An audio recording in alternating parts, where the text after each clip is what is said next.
Rabbi Malka, of course our own Rabbi Semach, all of you, and especially the women.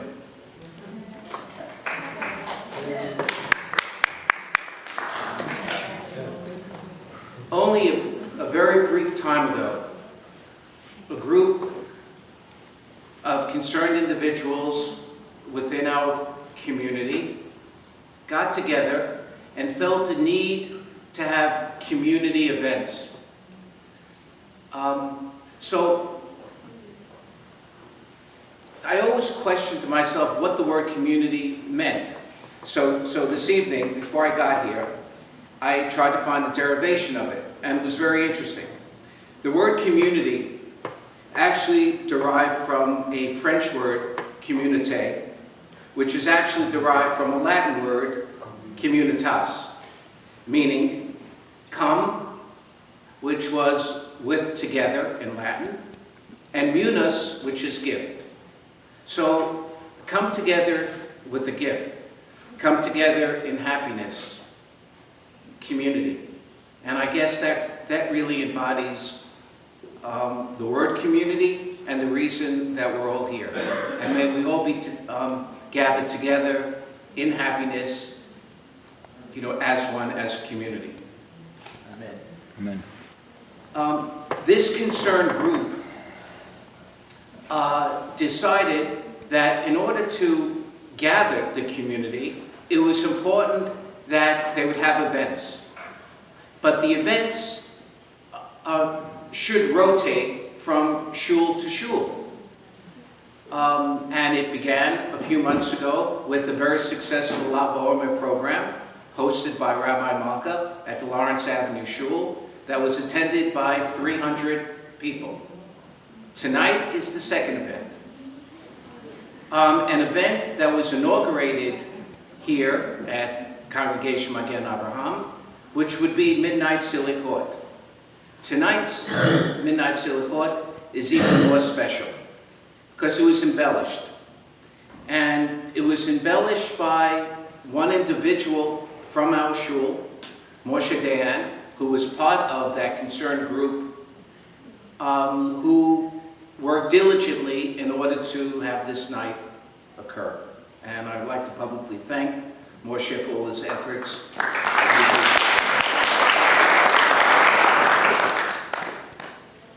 Tonight's event, as I said, will be a very special Selihot. We've invited some special Chazanim, Chazan Nahari, Chazan Shlomo, and Ishai Turani from West Deal. In addition, at this time, I'd like to invite Elliot Braha, the president of Congregation West Deal, to announce the third event. Elliot?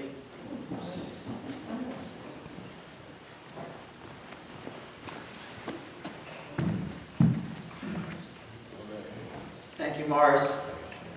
Thank you, Rabbi Semach, Rabbi Malka, Rabbi Farhi, and Moshe Dayan, and the group that organized this wonderful community event. It's an honor that for Magen David of West Deal to participate in hosting the Hanukkah program. And we hope all of you come and invite your families, children, to the next phase of this program that we have set up for the community that should become part of a continual effort to bring us closer together and to share the common dimension to our lives that we have. The more we see each other, the more we get to know each other. And I grew up with Rabbi Semach and with Mark Zasher. Our families go back for decades. And it's important that we find our way back to understand each other better. And these programs make a very big difference. And it's a pleasure for us to participate. And on behalf of Rabbi Labaton, who unfortunately, because of health reasons, could not make it tonight, but he wanted to be here. And on behalf of all of us at Magen David, we're proud to participate in this program. Thank you very much. We look forward to seeing you all at Hanukkah time at Magen David.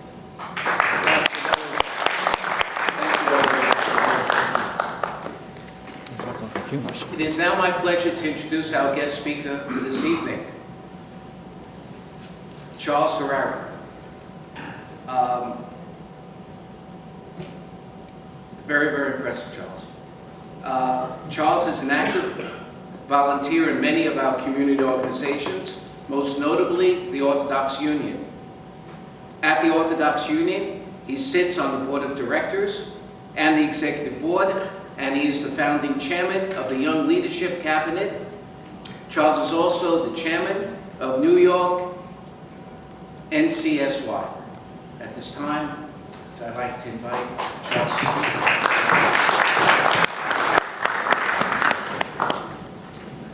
Thank you for the opportunity, Ms. Hook, to be able to address such a wonderful crowd and to the rabbis that are here. It's an honor, it's an honor to be here, and thank you for coming out so late to participate in this.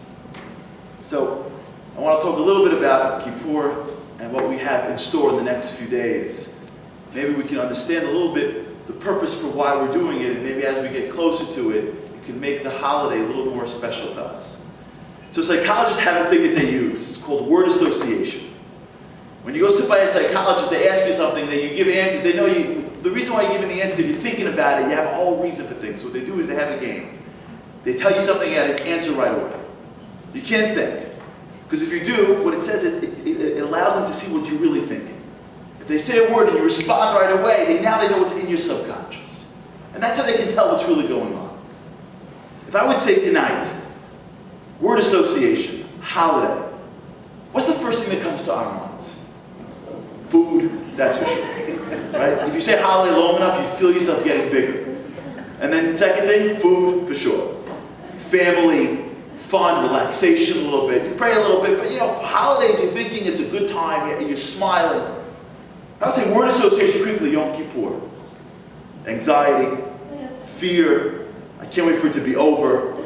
Best night of the year is Motzei Kippur. Why? It's the furthest part on the calendar to the next Kippur. Can't say that out loud because you talk about it and get upset. When it comes to holidays, Kippur is on the bottom for sure. However, we have Mishnah and Tanit. It says, Amar Rabbi Shimon ben Gamliel, Lo hayu yamim tovim liYisrael kechamisha asar ba'av kiyom Kippurim. The rabbi said, what are you talking about? Holiday for us? When you say a word association for holiday for us, you know what's at the top of the list? Kippur.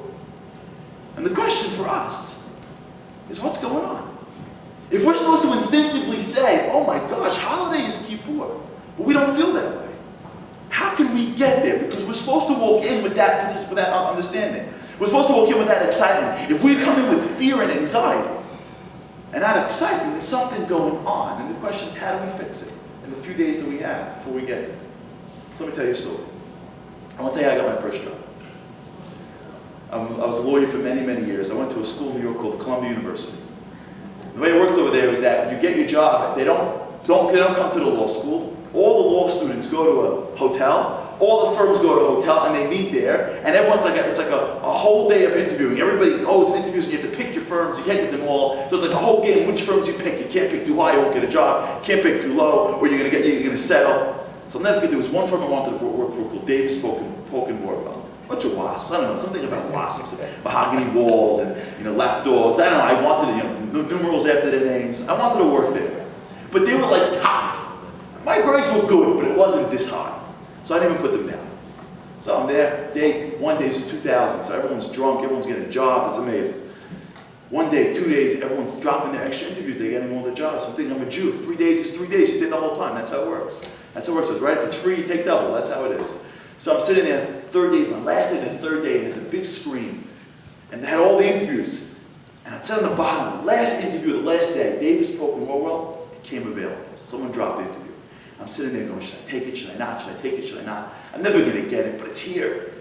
I go, I'm going for it. I go, another lady put my name down the list, she goes, okay, sit down, she'll never get the interview. 5 seconds later, on the big screen it says, Davis Polk and Wardwell, Charles Ferrara. I go, okay. I walk upstairs to the interview, and as soon as I get there, I realize this is going to be the worst interview of my entire life. The guy who was interviewing me was a partner they just brought in from China. He speaks no English. I speak no Chinese. It makes for a wonderful interview. It's funny, my neighbor down the corner is an American guy. He married an Israeli woman. He speaks no Hebrew, she speaks no English. It's great. It makes for a great marriage, by the way. Don't understand the language of your wife. He waking up in the morning, he's got a cup of coffee. She is screaming words I don't even know are Hebrew. He's like, what is she saying? I'm like, that she loves you. He's like, she is so passionate about that. I'm like, she is clearly passionate about something. I walk in and he looks at me and goes, what's your name? And I'm like, can you repeat the question? He's like, name. I'm like, one more time. He goes, name. I'm like, oh, name. I totally know this. Charles Harari. He's like, then he asks me, why do you want to be a lawyer? I only heard, do you want to be a lawyer? Why do you want to be a lawyer? Yes. And he's waiting. I'm like, very much. So this is where the interview's going, by the way. So for the next 20 minutes, we sit in silence. You know how long that is? And he's studying my resume. But if you go to yeshiva, after you go to high school, you go to Izilfudi, what can you write? So you get all these advanced Talmudic degrees, you know what I'm saying? He looks up at my resume, he looks, 20 minutes, looks up and goes, Talmud? And I'm thinking, okay, he didn't say Talmud, that's for sure. I'm like, what rhymes with Talmud? I'm like, Almud, Balmud, Talmud. I'm like, you say Talmud? He goes, you know Talmud? And I'm thinking to myself, I don't know where this is going, but I like it. I said, yeah. He goes, really? I'm like, you've heard of Talmud? He goes, I just got in from China. I'm like, I can tell. He said, my first day, they took me to the tax department. I don't forget, the way it works in these big law firms, the smartest guys become tax lawyers. He goes, they brought me to this Jewish guy's office. And in his office were tons of tax codes. And in the corner of his tax codes, I looked at him, I said, what's that? It's a different binding. He goes, oh, that's a Talmud. If you think the tax codes are hard, this is 10 times harder. He looks at me and goes, you must be a genius. So I said, well, I don't like to brag, you know. I go, I've been studying the Talmud since the 5th grade. He goes, oh, it is an honor to meet you. I said, it's an honor that you have met me as well. So I walk out of there and I'm thinking, God's having fun, this is wonderful. I remember going to a phone attached to a wall.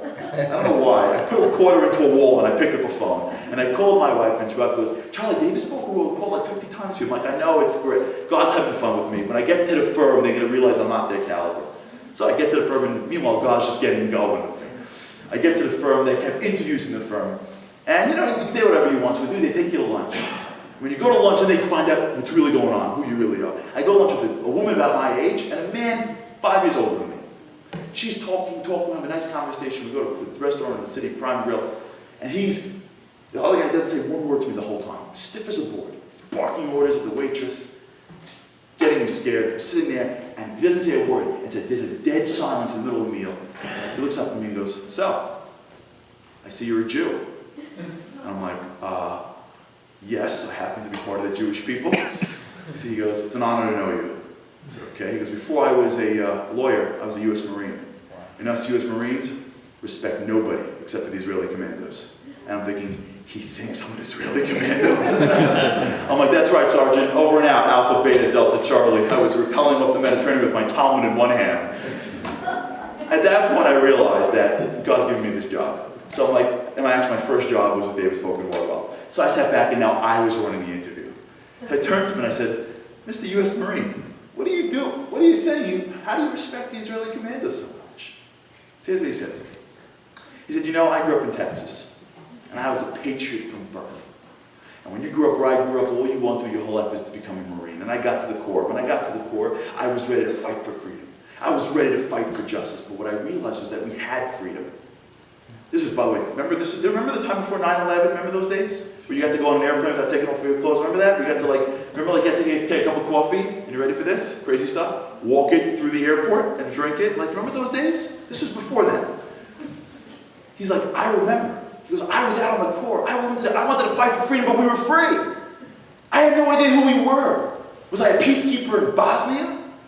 The things that I wanted to fight for, we had already achieved. And then I went to Israel for a joint exercise. And they paired me up with a young Israeli commando. And we spent a week together. At the end of that week, we went to this hilltop called Masada. And on the hilltop of Masada, the commander told us a story about the Jews. At the end of the Second Temple, they ran up to the hilltop, and they looked to the right, looked to the left, no one was there to save them. And he goes, you know what we have an army for?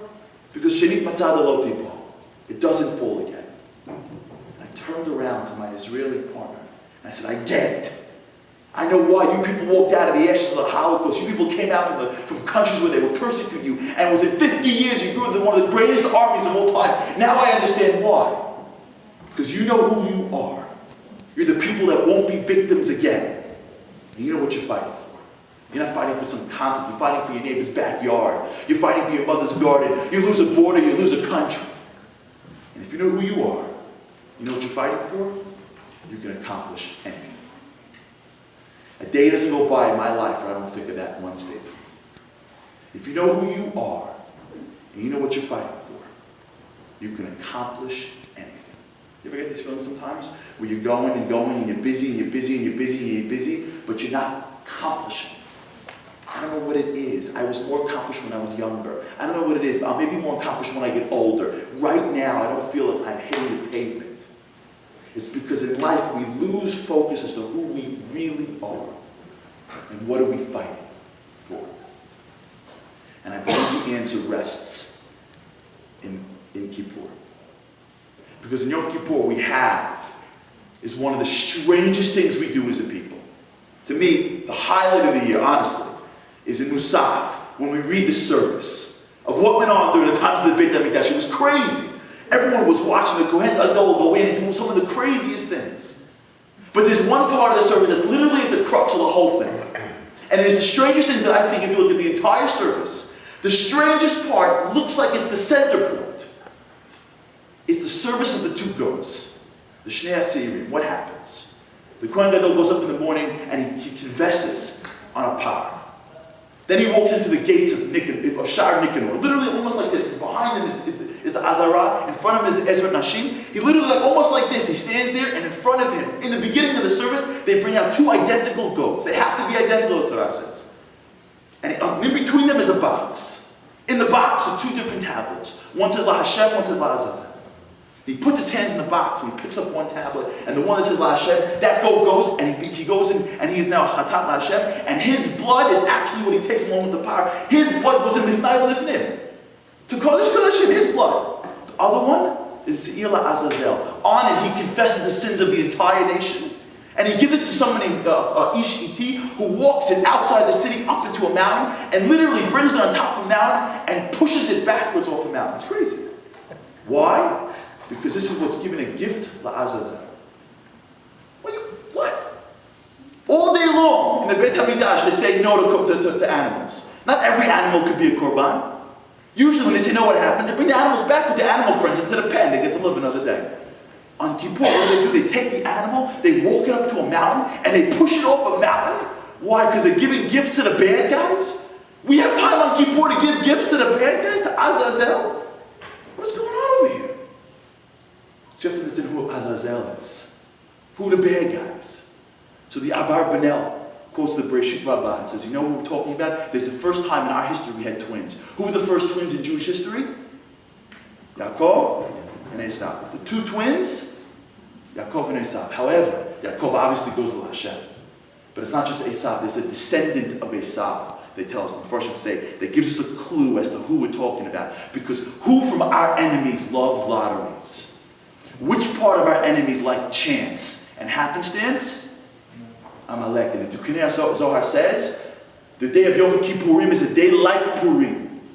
In both days, at the center point is a lottery, and the enemy is Amalek. So we're given a gift, so to speak, to Amalek. What are we doing? What are we crazy?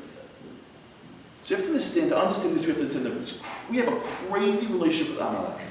It's weird. Because they're our arch nemesis. However, we are obsessed with them. You ever notice that? We have a whole weekend dedicated to them, called Parshat Zachor. And the Parshat Zachor weekend, it makes no sense. We have an obligation as Jewish people to do one thing. Mechiyat Amalek. We have to erase their memory. Guess what? Their memory is erased. There's no more Amalek. They're done. We won. It's long over. There's no nation called Amalek. They're gone. We don't even know who they are, so we call the Nazis Amalek, we call the people blowing themselves up Amalek. The guy who failed me in my road test, we call him Amalek. Two Jews are fighting about an issue. They look at each other and go, the other guy's Amalek. We don't even know who Amalek is. We need somebody to call Amalek. Everyone forgot their memory. You know who the only people in the world that still remembers Amalek? are the people that are supposed to erase their memory. You hear this? So here's what the rabbis do. Here's the story. It's called Parshat Zachor. All year long, to come to shul with the minyan is a midarabanan. Once a year, it's a midoraita. You know what that day is? Parshat Zachor. Then the rabbis go, hey, everyone's get in the room. Shh, quiet. No, guys, really quiet this time.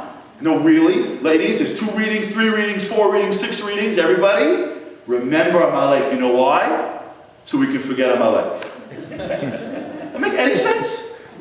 We should do it a different way. It's called the Harari plan. Here's what we do. Forget the whole Parshat Zachor. Put Amalek back in the parsha where no one's paying attention. Then everyone will forget Amalek and we will actually erase their memory. We're the only people remembering them. Why?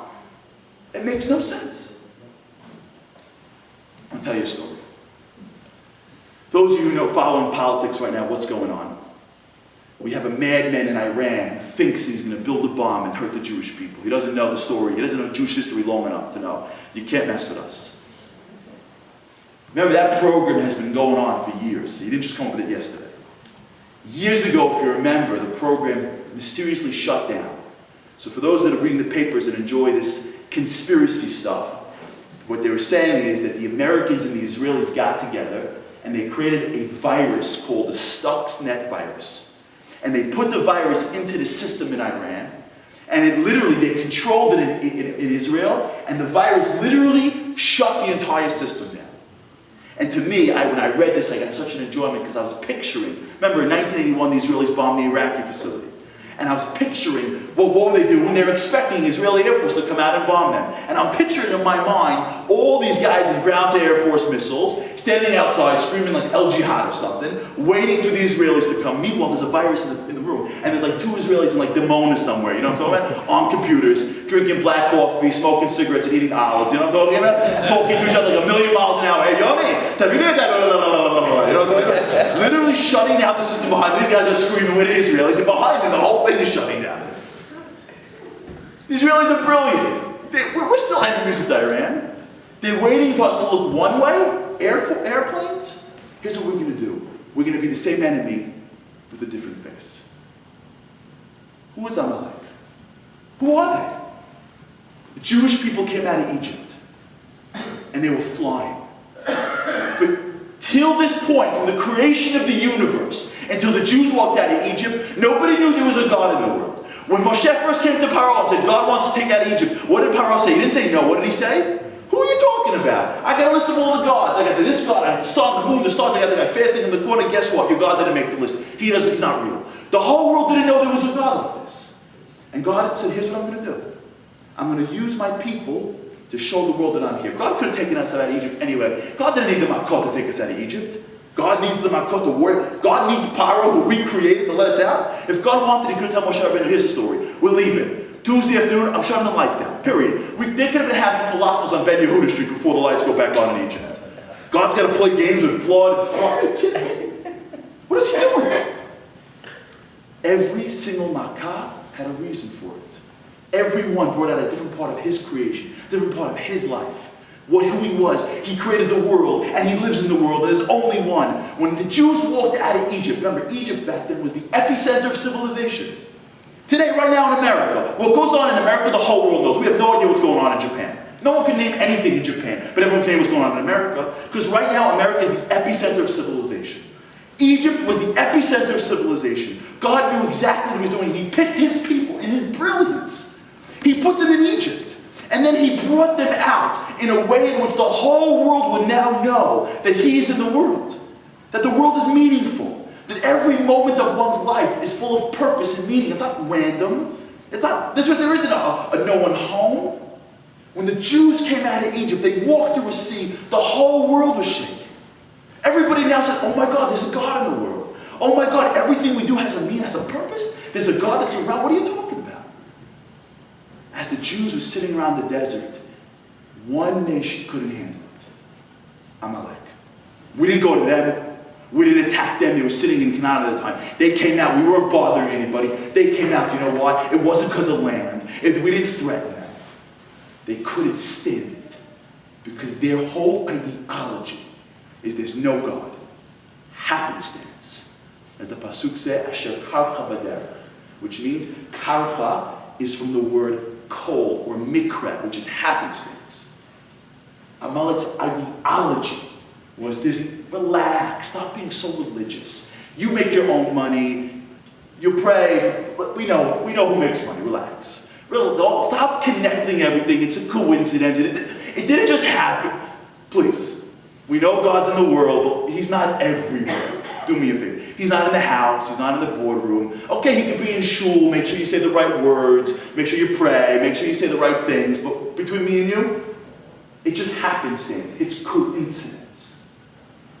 There's one nation that stands for that. There's one nation that owns that. They believe that everything in this world is just. There's no bigger meaning. Amalek.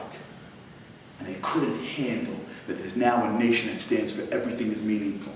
And they left their homes and they came out and they attacked us. And from that moment in time, God says, there's a nation that stands for it. But guess what? We beat them physically. They're not around. We don't know who they are.